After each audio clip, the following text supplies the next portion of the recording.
थोड़ी परेशान हूँ, भागी भागी फिर रही हूँ। हाँ, थैंक यू। तो बस इसीलिए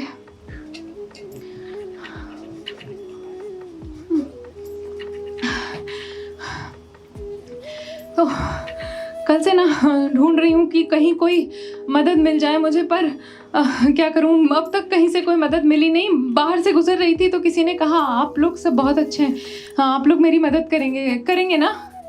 हाँ करेंगे ना? हाँ, थैंक यू सो मच।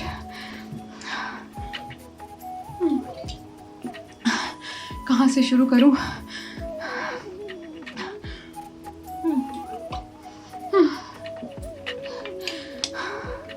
चलिए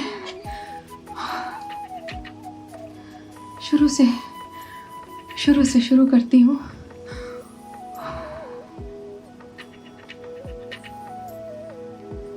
मैं नैना यादव, हाउसवाइफ बाय चॉइस, लेकिन मैं डक्के की चोट पे कह सकती हूँ आपको कि अगर कोई बेस्ट हाउसवाइफ का कंपटीशन हुआ ना तो गोल्ड मेडल मुझे ही मिलेगा पक्के से।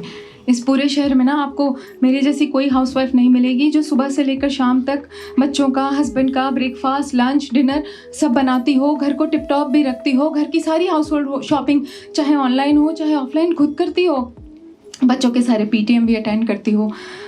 थोड़ी सांस आने लगे तो सारी बात कहूँ कि बच्चों के सारे पीटीएम भी अटेंड करती हो, उनको पढ़ाती भी हो, उनके सारे एक्स्ट्रा करिकुलर एक्टिविटीज़ भी कराती हो, सोसाइटी के गणपति में प्रसाद भी बनाती हो, भजन भी गाती हो, और अपने हस्बैंड के साथ उनके ऑफिस पार्टीज़ में ना टैंगो डांस भी करती हो।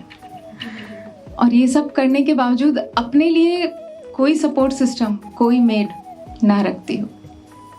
वैसे आप सब कह सकते हैं कि इसमें कोई बड़ी बात तो है नहीं, लड़कियां तो आजकल चांद पर जाकर आ रही हैं, फिर भी चांद जैसी गोल रोटियां बना रही हैं। आप ये भी कह सकते हैं कि लड़कियां तो आजकल घर के काम करते हुए इन्फ्लुएंसर बनकर पैसे भी कमा रही हैं। तो अगर आप ऐसा कहते हैं तो आप सही हैं। मैंने कोई झंडे तो गाड़े नहीं हैं, अब पैसे वैसे नहीं कमाए हैं।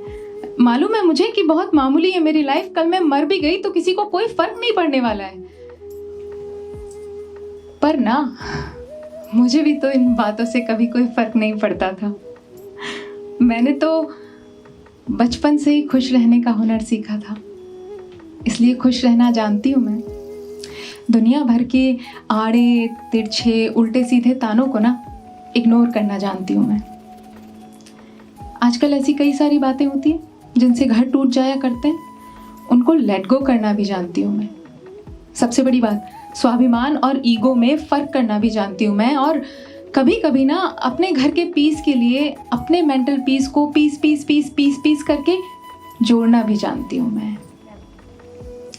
ये बात और है कि कभी कभी इस पूरे प्रोसेस में ना कुछ दिन, कुछ हफ्ते, कुछ महीने गुजर जाते हैं, और इस दौरान मेरे दिल की प्यार भरी गुलाबी सी दीवारों की ना पपड़ियाँ उखड़ने लगती हैं। उन पपड़ियों को अपने ही नाखूनों से खरोच कर उतारती हूँ मैं, और फिर से रंगने की हिम्मत जुटाने के लिए ना सबसे महंगी, सबसे कीमती यादों की मिठाई की दुकान पर जाकर सबसे महंगी, सबसे कीमती और सबसे मीठी यादों की मिठाई का डब्बा खरीदती हूँ।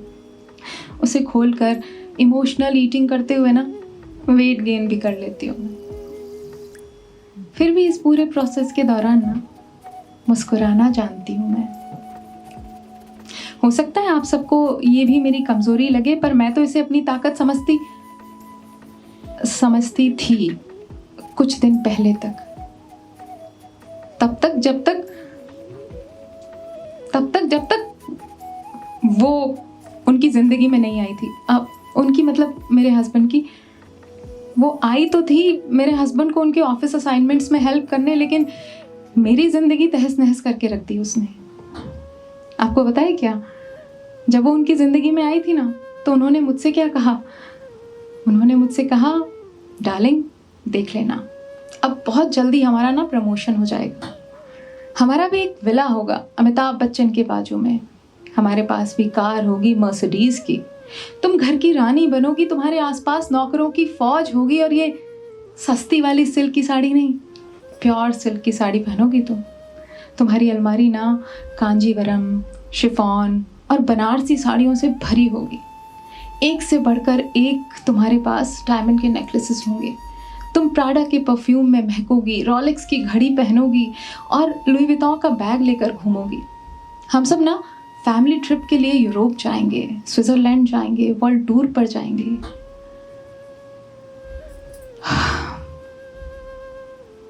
मुझे उनसे कहना तो था पर कह नहीं पाई कि देखिए ये सारे सपने मेरे नहीं हैं, नहीं देखे ऐसे सारे ख्वाब मैंने। मुझे तो उनसे सिर्फ 2 चीजें चाहिए थी, उनका थोड़ा सा वक्त और उनसे थोड़ी सी इज्जत। पर जब से वो उनकी जिंदगी में आई है ना, उनके पास मुझे देने के लिए यही 2 चीजें नहीं, और मेरी ताकत को तो वो मेरी कमजोरी ही समझते हैं, इसलिए उसे घर भी ले आए।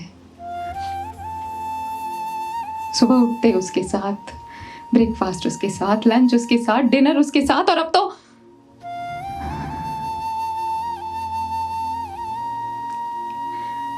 सोते भी उसी के साथ थे।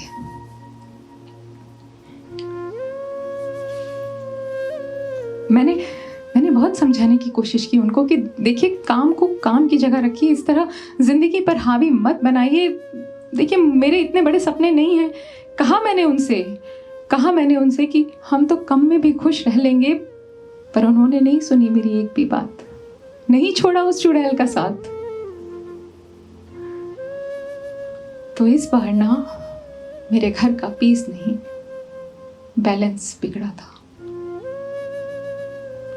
और बिगड़ गया था मेरा मेंटल बैलेंस। दिन रात यही सोचती रहती थी कि क्या करूं, कैसे छुटकारा पाऊं इस बला से, इस मुसीबत से।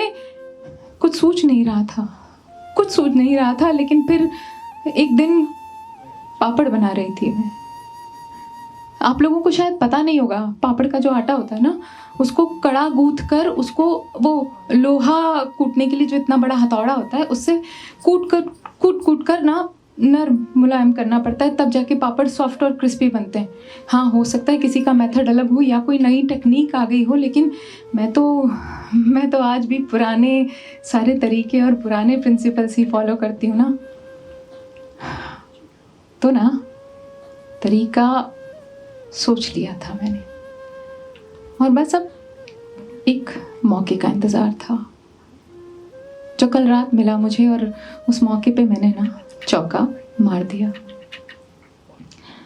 ऑफिस के 3 दिन के टूर से लौटे थे वो, बहुत थके हुए थे, बुखार भी था उनको, तो दवाई लेकर ना गहरी नींद में सो रहे थे। और वो उन्हीं के पास, उन्हीं के बगल में चैन से लेटी हुई थी।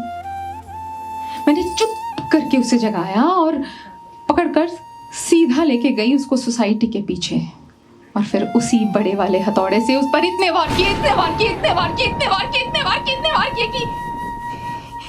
कि उसका एक भी टुकड़ा साबुत नहीं बचा। एक भी टुकड़ा साबुत नहीं बचा। कितना सुकून मिला मुझे। फिर ख्याल आया कि उनको पता चलेगा तो क्या होगा, वो कैसे रिएक्ट करेंगे। तो उनका सामना करने की ना हिम्मत नहीं थी मुझ में, इसलिए कल से भागी फिर रही हूँ, इसलिए कहीं से मदद मांगने की कोशिश कर रही हूँ। और देखिए, आप लोगों से मदद मांगी है तो आप लोग मुझे गलत मत समझिएगा प्लीज़। मैं सच कह रही हूँ आप सबसे, मैंने कोई अपराध नहीं किया है, कोई गलत काम नहीं किया है, मैंने कोई गलत काम नहीं किया है। मैंने तो ना बस अपने हस्बैंड का प्यार, उनका साथ वापस पाने के लिए ना उनका वो मैकबुक प्रो 14 तोड़ा है।